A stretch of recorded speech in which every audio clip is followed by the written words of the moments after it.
Howdy, folks. It's me, J-Rod again, John Avenger. I'm about to do the what you've been waiting for, the top 15 best movies that I saw this year. Remember, this is my list, not yours. There are some entries here that you are going to disagree with probably, and that's fine. These are the films that I saw this year, the films I enjoyed the most this year. I did an honorable mentions list of movies that I did enjoy this year, but I didn't love them because I didn't see them in the theater or so whatnot. But these are the films I definitely did really enjoy, and I want to get them on DVD when, some of them haven't come out on DVD or Blu-ray yet. So I will mention that. And also, after this, on a side note, I'm going to mention the most disappointing movie of the year. So let me get started. Number 15 is a sequel that a lot of people took a shit on. It's a film that I thought was better than the first one. By default or not, I really did enjoy the sequel. So it's not in my top 10, but it's at number 15, and that is G.I. Joe 2 Retaliation. This film has problems. I know it. It has some editing problems on shaky cam, and I know some of the characters get underused, but I had fun in the theater. The mountain scene alone was one of the most incredible scenes I've seen this year, especially in a movie in the month of March. I thought the action, when it's there, some of it is good. Yeah, it's nothing special, but it's a G.I. Joe sequel. You're not going to get anything Shakespeare. You're not going to get an Oscar contender. And since it's PG-13, you're not going to get a lot of gore. But what I got, I enjoyed. I like The Rock as the lead. I actually like the girl that played Lady J, Adrienne Palicki. She doesn't get enough credit here on YouTube or on IMDb. People say that she's a shitty actress. No, she's actually pretty good. Her character was a little bit more fleshed out than some other characters. Like, she was a complete improvement over the girl in the first film, Sienna Miller as the Baroness. She didn't have the accent, she freaking sucked, and she won a Razzie. I don't think Adrienne Palicki is going to win a Razzie for this. Flint, yeah, he's just there, I guess. Channing Tatum did what he could. Snake Eyes has some cool scenes, in the second half of the film. He should be used more. I hope in the third film they use him more. But this movie, didn't hate it. I could have done a lot worse. That's all I'm going to say. Okay, number 14 is another sequel that everybody in the world hated this movie. Like, every critic pissed on this movie, crapped on this movie, said it's one of the worst movies of the year. I saw this in the theater with the other films, and I had a ball. It's not perfect. I know it is. I know it's not. I knew that going in. I knew it wasn't going to be better than Part 4. But that is A Good Day to Die Hard, aka Die Hard 5. I like this movie in the theater. I still like it today. I just bought it on Blu-ray. I'm going to show it in a little while. I think the film is a lot of fun. John Moore is a hack, okay? I admit, the only good movie he made before this was Behind Enemy Lines. That's a well-made movie that I enjoyed this year. But I don't want him to touch another Die Hard film or any such. But other than that, and other than Skip Woods, writing some, like mixed dialogue, and unmemorable villains, I still liked Bruce Willis. I like Jai Courtney. I'm going to give him a second chance next year to see other films with him. I like the action when it's there.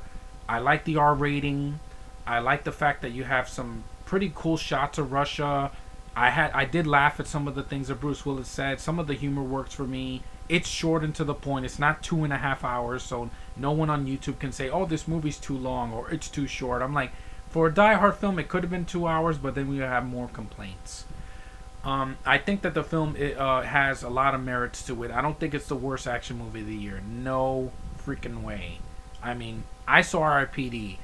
The action was completely forgettable, and there was no shaky cam.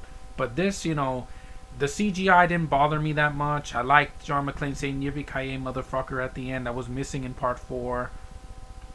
I like the fact that, him and his son actually do stuff together. I don't think him and Jai Courtney are the worst couple of the year. No way. I haven't seen the extended cut of it, but I will. I still don't like John Moore. I still don't like Skip Woods. But I don't blame. They didn't ruin this movie for me. I enjoyed this. I saw this with the other 4 Die Hard films in a marathon. It fits. It is the weakest of the bunch, but I still like it. So critics, I'm sorry, but I've seen much worse.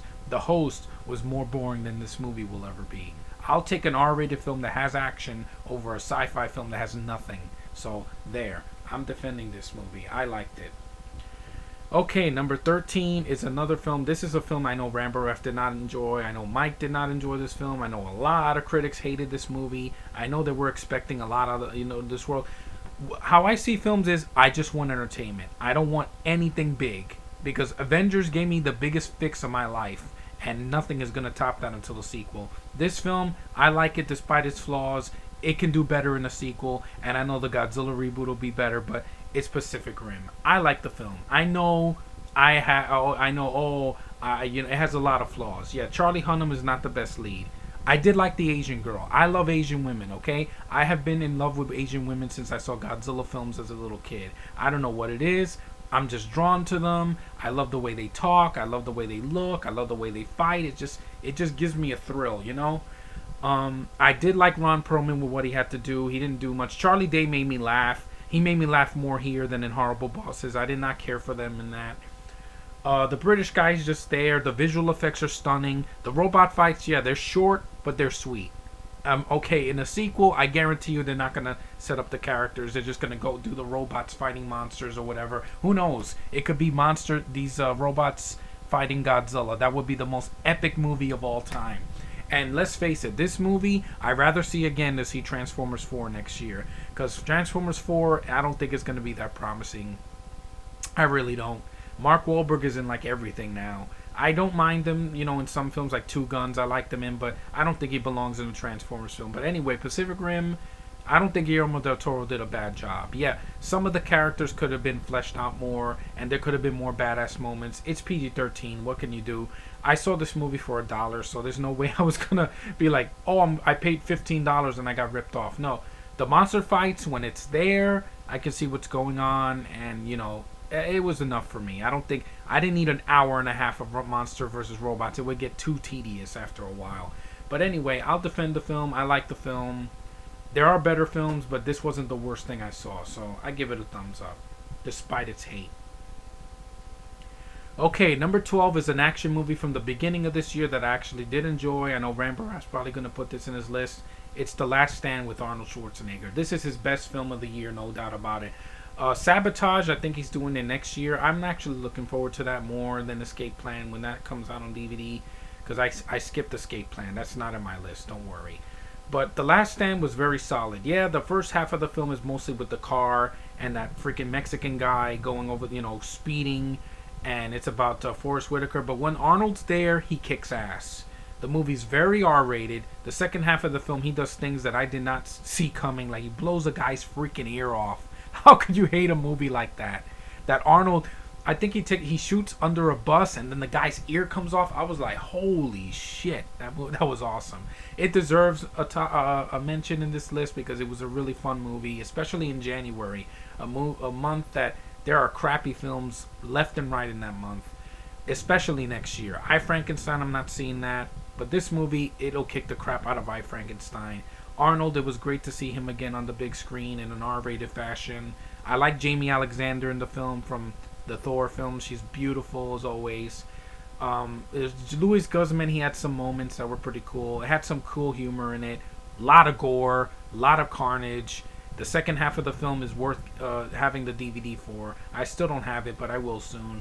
Last Stand, cool movie. Okay, now number 11. This is before my top 10. This is a sequel that didn't do as well as the first one, but I really enjoyed the sequel. I thought the crowd I saw it with was really good, and that is Red 2. I think that the director that directed this did a really good job. Yes, there's some shaky cam, I know, but a lot of the movies were plagued with that this year, and I can overlook it as long as some of the action is fun, and I had fun in the theater. I thought Bruce Willis was trying harder than in other films he's done recently, like Cop Out. I thought Mary Louise Parker is beautiful in this movie. I've always liked her. Catherine Zeta-Jones, she's nice to look at. Anthony Hopkins did a good job as the villain. John Malkovich is hilarious in this movie. He made me laugh a lot. He made the crowd laugh so much. The crowd I saw this with a bunch of old people. They were laughing and having a good time, and it made me enjoy the film a lot more. It's not better than the first one. Don't go in thinking it's going to be better than the first one. I thought this was a fun movie, very underrated. I really enjoyed Red 2. I'm planning on getting it on Blu-ray, maybe for Christmas or my birthday. I really think this is a really solid sequel. See it with the first film, you have a good time. Storm Shadow's in the film, and he does a lot more here. It's PG-13, but it's definitely a rough PG-13. There is blood in the film, and there's a lot of shooting, And it's a fun movie. Just go in it with an open mind and you'll enjoy it. So Red 2, you were fun this year. Okay, now this is number 10. This is a movie you probably never heard of. It's a Nickelodeon movie that came out in the late summer this year. I really enjoyed it. I was laughing my ass off throughout it, and it's called Swindle. It's a really, really funny Nickelodeon movie. It's a film for kids, so you're not going to have curse words or gore or anything like that. But for what it was, I was very surprised. It was better than a lot of kids' movies that came out this year, especially some animated that came out in the beginning of this year. It made me laugh. I love the cast. I think the cast works very well. It reminded me of the Avengers. It was 6 people doing something to stop this villain from ripping them off, and kind of like in Avengers. The cast was really solid. Jeanette McCurdy was good. Ariana Grande was good. Chris O'Neill surprised me. The 2 guys from How to Rock, him and Noah Crawford, they did a really good job in this movie. Sierra Bravo was cute, and Noah Monk, I actually didn't mind him in this film. I did not like him as Gibby in the 5th and 6th season of iCarly because he annoyed me. Here, I liked him. He made me laugh. The villain that played Mr. Swindell, he was really good. The guy that played the Russian was really funny. There's a twist in the film that you do not see coming. Very, very good stuff. A lot of gags that made me laugh. A lot of good chemistry on screen. A lot of good comedic moments. Some slapstick. And it has "Call Me Maybe" 3 times in the movie. They reference it once, and then you hear the music, and then they sing it. And I love that song. I think it's a fun song by Carly Rae Jepsen. So this movie, I give it a thumbs up. It really surprised me. Really fun Nickelodeon TV movie that I had to put on my list because I had so much fun with it. Okay, now number 9 is another underrated comedy. This is one of the few R-rated comedies that made me laugh a lot in the theater, and that is The World's End. This was hilarious. I love this movie. I thought it was just the perfect way to end the Cornetto trilogy. I enjoyed Shaun of the Dead and Hot Fuzz more than this, but this was a very funny movie. Simon Pegg is so over the top in this movie, and he's having a ball with his role. Him and Nick Frost still have the chemistry. Martin Freeman, I like seeing him in that because I like him as Bilbo Baggins in The Hobbit. The other 2 British guys are fine. I don't like Rosamund Pike, but she's there, you know. What can you do? I thought the whole idea of the humans versus robots was really fun. Even the premise that they're Simon Pegg's character just wants to go around England and just drink in every single pub to get to the world's end. It was an interesting premise, very funny stuff. I thought that the film was very well written for a comedy. I didn't see This Is the End, but this is the kind of comedy that I like. It was straight. It was straightforward. It was funny. Had a good cast. And I'm not really into that much British, comedies. But this really was a stepping stone for, British comedies, especially this year. Very well acted. Simon Pegg steals the show in this movie. He reminds me of me, except I don't drink because I don't want to. But excuse me. Anyway, really good movie. Check it out. If you've seen The World's End, if you've seen This Is the End, check this one out too, because it's a kind of a cool, R-rated version of This Is the End, but with a different, plot. It's not the same plot, but give it a watch. You'll enjoy it. Anyway, that's number 9. Number 8 is a prequel that I saw the trailer for this, and I was fearing the worst. I thought this was going to suck ass. I thought this was going to tarnish the original, but I really was surprised by this movie. I thought it was fantastic. Really good prequel, especially since prequels get shit on a lot these days. Star Wars prequels and all this. But this is a really good prequel, and it is Oz the Great and Powerful. And boy, this movie did powerful at the box office. Better than Lone Ranger, let me tell you. I love James Franco as Oz. He was hilarious. He had a smile on his face. I like the fact that he's an actor that has a smile on his face. It's always good to see actors actually happy to be there. Not, they're a block of wood or they're like zombies. No, James Franco was no zombie here. He's much better here than he was in Rise of the Planet of the Apes. Mila Kunis, good looking, but, doesn't do much for me. I didn't like her as the Witch of the West. I'll just tell you that right now. I thought her makeup looked shitty. But, she did what she could do. Rachel Weisz, she looked good in the film. Was a decent villain, but, I'm not a really big fan of hers. But in the film, she's fine. The monkey is really cute. I think his name is Flint or Flynn or something like that. He's really cute. The China doll was absolutely adorable. Joey King, I just want to like hug her and just give her a kiss on the cheek. She's just so cute, very emotional. There's scenes that just make you like feel something. And she's a China doll, and she just gives emotion out of me. I didn't cry, but I wanted to. It was so sad what happens to her. I thought the characters were really colorful. They didn't top the original characters from The Wizard of Oz. I love The Wizard of Oz. I saw it when it got re-released this year. But this one I did enjoy. It's a worthy prequel to the original. Yes, the CGI, some of it does look bad. Okay, I'm not gonna lie. But other CGI images like the flowers and the creatures that come out of the water and some of the other things in the film, like the bubbles, all that, and the way Oz looked was, the kingdom, the Emerald City looked gorgeous. The colors are really, vibrant and beautiful, and they really draw you in. I thought the makeup effects were really good. The Witch of the East, when you see what she looks like with her makeup, is frightening.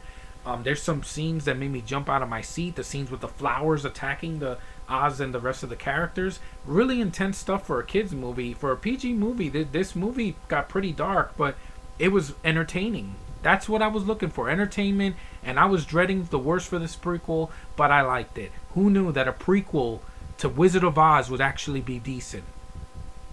Who knew? And I do like Return to Oz as well. So just a little reminder there that I do like Return to Oz, but this was way better than that. Really good prequel. Disney, this is one of your best films of the year, no doubt. Okay, number 7. I got a horror film that remember I've said it was like, and some people just like said it's nothing new, but I have the Blu-ray and I'm going to show it right now because I really enjoyed this film. I think that, yes, the two best characters are the investigators. Hell yeah. Vera Farmiga, Patrick Wilson, fantastic in the roles, and that is The Conjuring. This was one of the best horror films of the year. The best horror film of the year. What am I saying? This movie scared the hell out of me in the theater. The cast was really solid. Lily Taylor did a great job as the mom. The guy who played the dad, I forgot his name. It doesn't say his name on the back here. No, it doesn't. But he was good in the film. I think it's Ron Livingston or something like that. Really solid job. Joey King, Mackenzie Foy, the little girls, fantastic. When they were scared, you believed it. That's all I wanted to know. If the cast was convincing, that they were actually saw spirits in the house, and I bought it lock, stock, and barrel, baby. This movie, seen it with a crowd in the theater, when it was hot outside, and then the ACs were, the AC was hitting my back, and then these things pop out of nowhere. It scared the hell out of me. I didn't think this was gonna scare me at all, but I felt something. The movie has an atmosphere. I thought that the film, it had what a lot of horror films didn't have this year. It had atmosphere. I felt chills when I saw them go into the house and when the spirits came out. And the clapping, that scared the hell out of me in the theater. And you see the hung dead body. And then you see, spoiler, if you haven't seen it, what happens to Lily Taylor. Really creepy stuff. The second half is awesome. This movie kicks ass. It deserves a commentary. I wish this had a commentary. It doesn't, but this was a really solid movie. It does deserve the praise it got. It is a little bit overrated for some people, but I think it's one of the best horror films in the last 3 years, especially with the shitty remakes we got in the last couple of years, and the found footage stuff, and a lot of bad prequels, and a lot of, sequels to movies we did not need, like Texas Chainsaw 3D. This kicks the crap out of Texas Chainsaw 3D. It is one of the best horror films of the year, no doubt about it. You can say you can like it or hate it, but I think it's scary. The cast is really solid, atmospheric, really creepy, just a satisfying ending, really good. The Conjuring kicks ass. That's all I gotta say. Okay, number 6 is a animated movie that I really did enjoy. It's another worthy prequel, and that is Monster University. Very, very cute movie. Very, very funny. I love the cast in this movie. Billy Crystal and John Goodman did a really good job together again as Mike and Sully. I liked the other characters, like Joel Murray played one of the monsters, and Charlie Day played a purple monster. Really good, solid voice actors. I thought that the film's plot was good, that they were in a school and learning about being a scarer. It has a lot of heart to it. I think the film really doesn't get as much credit from some critics as it deserves. When it comes to the heart, yeah, the first film is better. Okay, I did love the little girl in the first film, Boo. I thought her missing this film was kind of a letdown, but I still did enjoy this prequel. Pixar definitely redeemed themselves this year from doing Brave and Cars 2. There's definitely for sure. Really, really cute. Monster U gets an A from me. Okay. Now, number 5. This was the funniest animated movie of the year for me. I didn't see Frozen, so don't ask me if I've seen it. No, I haven't seen it. I'm going to wait till next year because it's freezing outside and I don't want to go back to the theater for a while. But this was my funniest animated movie of the year. I laughed my ass off in the theater. I want to get this movie on Blu-ray, and it is Despicable Me 2. Love the sequel. I saw this movie many times in the theater. The cast just cracked me up. The minions are absolutely adorable and hilarious in this movie. The evil minions that are purple are pretty cool. I liked Benjamin Bratt as the villain. I thought he gave a lot of layers to the villain, being that it was supposed to be voiced by Al Pacino. But I think Benjamin Bratt, for a villain, he did a hell of a job.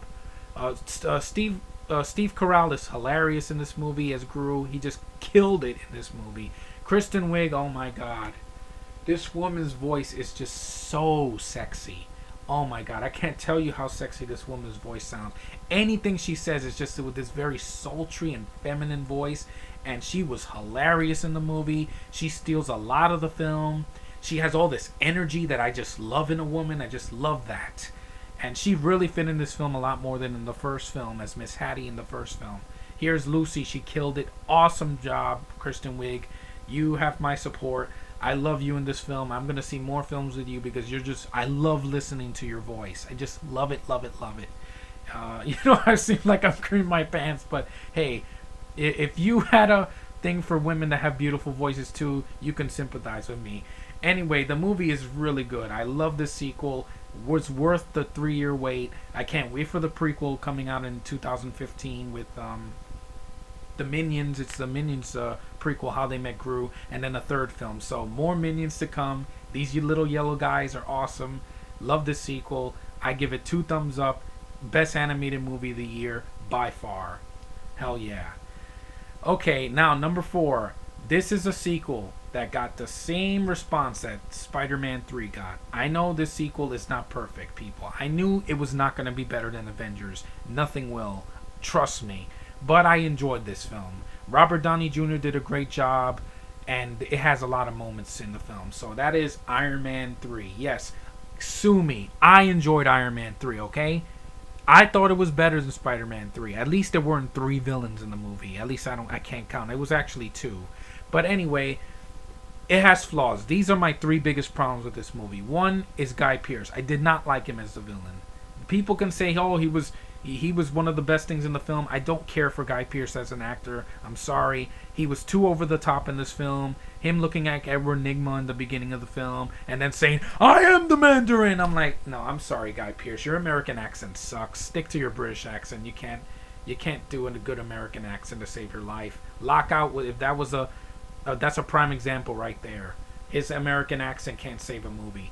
Anyway, he was my first problem. My second problem was Rebecca Hall. A lot of people didn't see this. They had more problem with, the Mandarin's reveal in the second half of the film. But Rebecca Hall bothered me more. She was an unnecessary character. I thought she really brought the film down a peg. I don't care for this actress. Even in Frost Nixon, I didn't care for her. Another British actor that we did not need in this film. You know what an Iron Man movie doesn't need? A bunch of Brits in it. We don't need that. 1 Brit in the Avengers was good enough. Tom Hiddleston. We didn't need 3 or 4. Here, she bothered me. I didn't like that. And my third problem was, it did need a little bit more action. I admit that. Okay, some scenes could have been cut, and they should have put more action. And War Machine, aka Iron Patriot, should have done more. I agree with that. But those are my only problems with the film. I don't think the film is boring. Robert Downey Jr. made me laugh throughout the film. Yes, he's not in the suit that much, but maybe he had a problem. He couldn't be in the suit that much because he got an injury on set, okay? That's one thing you people didn't know about this movie, that he got injured doing it. And the man is a trooper for doing this film, and he's going to do Avengers 2, and I can't wait to see Iron Man. I love this character. He's my favorite superhero of all time. I will see him in anything, okay? He could be in a 5-minute short film and I'll see it. The visual effects were really good. Gwyneth Paltrow did more in this film than she did in the first two films. Yes, Shane Black, I could do without some of his writing and his directing, but some of the things he did well, like shoot the film. He shot the film very well. The extremes was a cool idea. I did like the action sequences when they were there. When he's flying and saving those people out of the plane, I thought that was cool. Okay, I've never seen that before. It didn't need the 3D, I know that, but I'm gonna defend this film because a lot of people shit on it. Rotten Tomatoes didn't. They actually thought it was decent. I like the film. I think the first one is still the best one, people. I'm not a fanboy of this saying, oh, it's better than the first two. No, it's less than the first film, but I think it's a little better than the second one. Because the second one was just a setup for Avengers 1. This one wasn't. I mean, it's not an Avengers 2 thing. There's not going to be extremes in Avengers 2. But this movie I thought was solid. It has problems, but I can overlook them because I was entertained in the theater. I laughed a lot. It's not perfect, but with what I got, I could have gotten a lot worse. Trust me on that one. It could have been Batman and Robin. Just saying.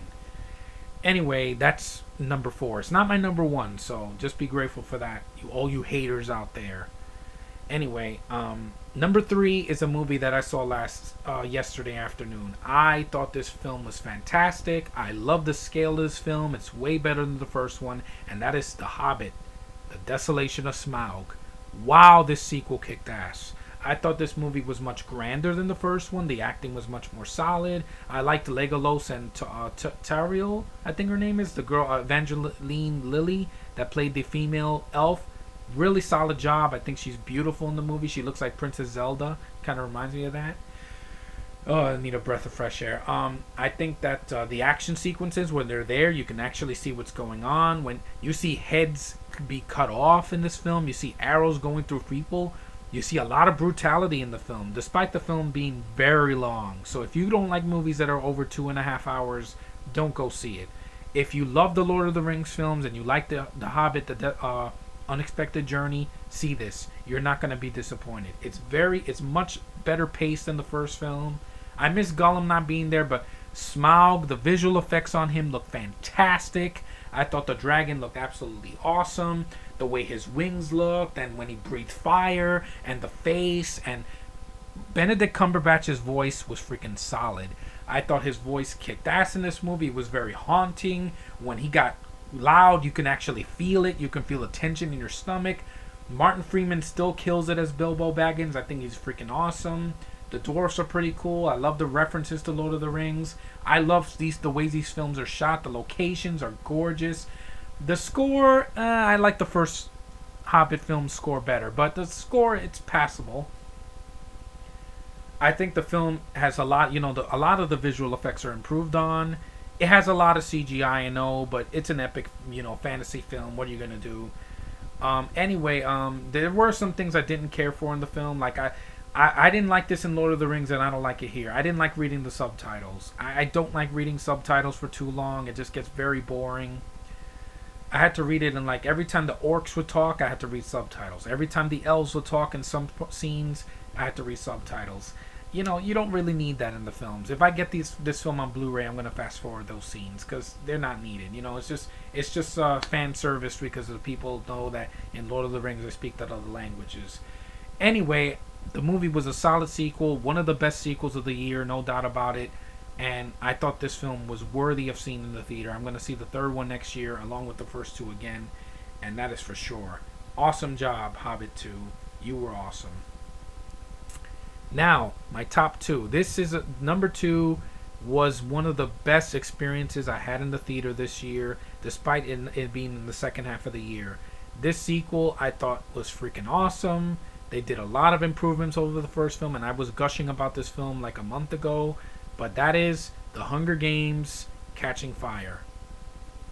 Hell yeah, this sequel kicked ass. Jennifer Lawrence's performance was so good in this film. I wish she could get another Oscar nomination for this role, because all the emotion that she expresses in this movie, it just is very intriguing.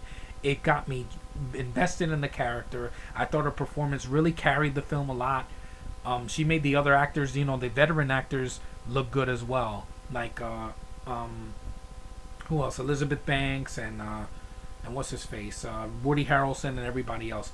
I thought the visual effects were really good.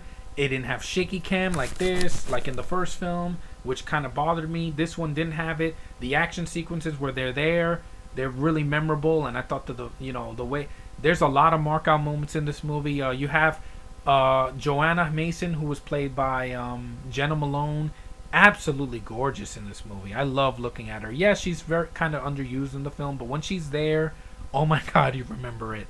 I thought she did a lot better here than in Sucker Punch. Sue me. She was the best thing in Sucker Punch, and then she gets killed. But here, they kept her alive, and she flipped off President Snow, played by Donald Sutherland. It was a markout moment in the theater. There's a lot of markout moments. The film is funny for being very dark.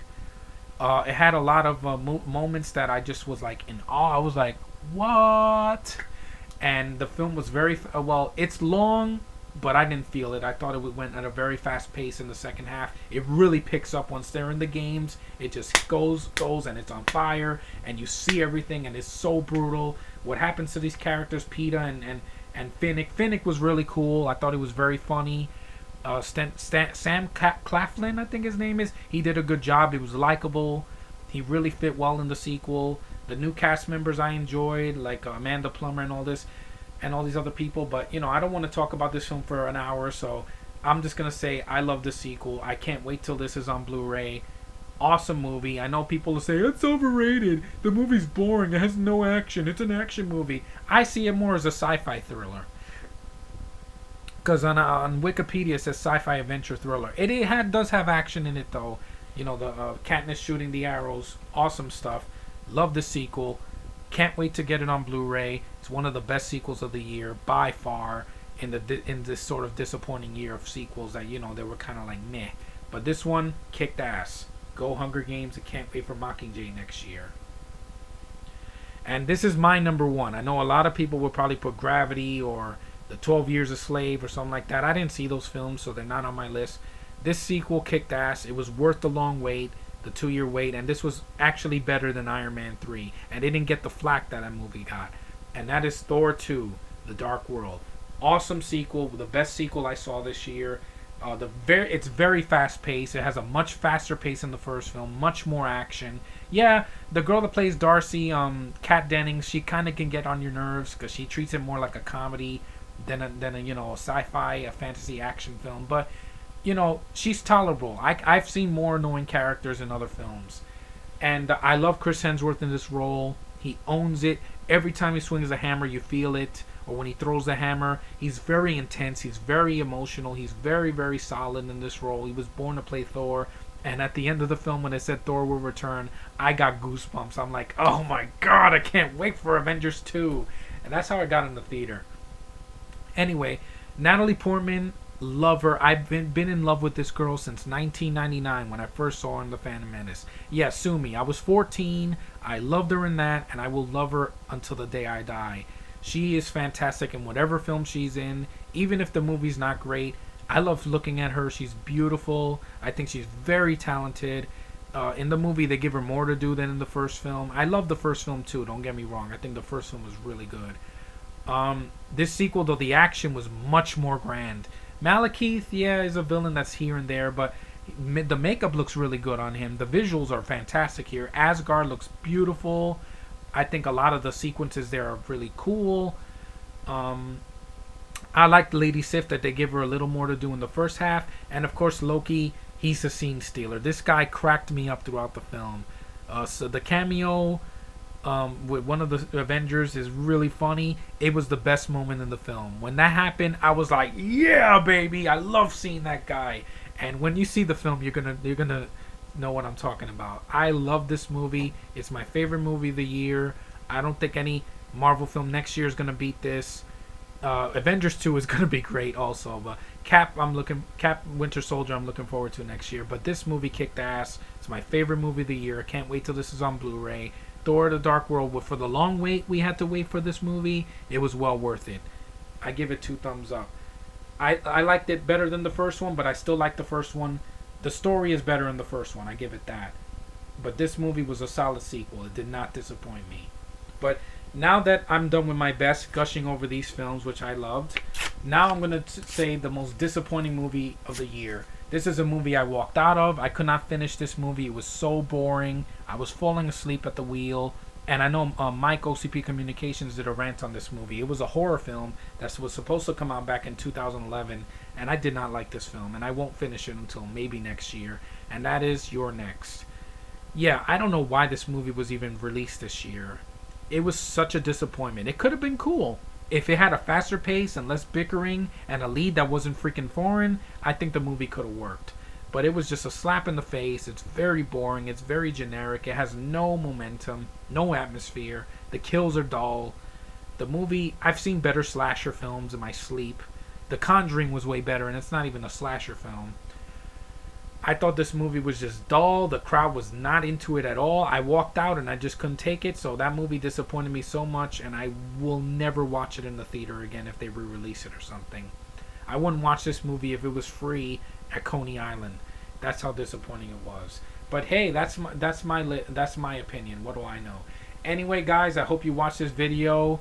Like, subscribe, and comment below if you have you give me your list of your favorite movies of this year, and I will talk to you guys later. Peace.